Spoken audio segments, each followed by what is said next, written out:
ராஜேஸ்வரி, புதுக்கோட்டை மாவட்டத்திலிருந்து இன்று மீன்பிடிக்க சென்ற 2 விசைப்படகுகள் மற்றும் 9 பேரை இலங்கை கடற்படையினர் கைது செய்திருக்கின்றார்கள். புதுக்கோட்டை மாவட்டம் ஜெகதாப்பட்டினம் மற்றும் கோட்டாப்பட்டினம் பகுதியில் சுமார் 5000க்கும் மேற்பட்டோர் மீன்பிடி தொழிலில் ஈடுபட்டு வருகின்றனர். இந்நிலையில் தொடர்ந்து இலங்கை கடற்படையால் தமிழக மீனவர்கள் தாக்கப்பட்டு வரும் நிலையில் இன்று புதுக்கோட்டை மாவட்டத்தைச் சேர்ந்த 2 விசைப்படகு சென்ற 9 மீனவர்கள் கைது செய்யப்பட்டு பெரும் பரபரப்பை ஏற்படுத்தியிருக்கிறது. தற்போது அவர்கள் நெடுந்தீவு அருகே மீன்பிடித்துக் கொண்டிருந்ததாகவும் அவர்களை இலங்கை கடற்படை கைது செய்து காங்கேசம் துறைமுகத்துக்கு அழைத்து சென்று விசாரணை நடத்திக்கிட்டு இருக்காங்க. முதற்கட்டமாக அதாவது நாளை முதற்கட்ட விசாரணைக்கு பிறகு நாளை யாழ்ப்பாணத்தில் உள்ள மீன்வளத்துறை அதிகாரிகளிடம் 9 பேரையும் ஒப்படைக்கப்பட உள்ளதாக தகவல் வெளியாகி இருக்கிறது.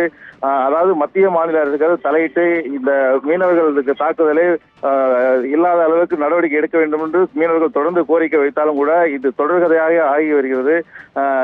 இது உடனடியாக மத்திய மாநில அரசு தலையிட்டு கைது செய்யப்பட்ட மீனவர்களை விடுவிக்கிறதுக்கு ஏற்பாடு செய்ய வேண்டும் என்று அந்த மீனவர்கள் பாதிக்கப்பட்ட மீனவர்கள் தரப்புல தெரிவிச்சிருக்காங்க. ராஜேஸ்வரி, விவரங்களுக்கு நன்றி காமராஜ்.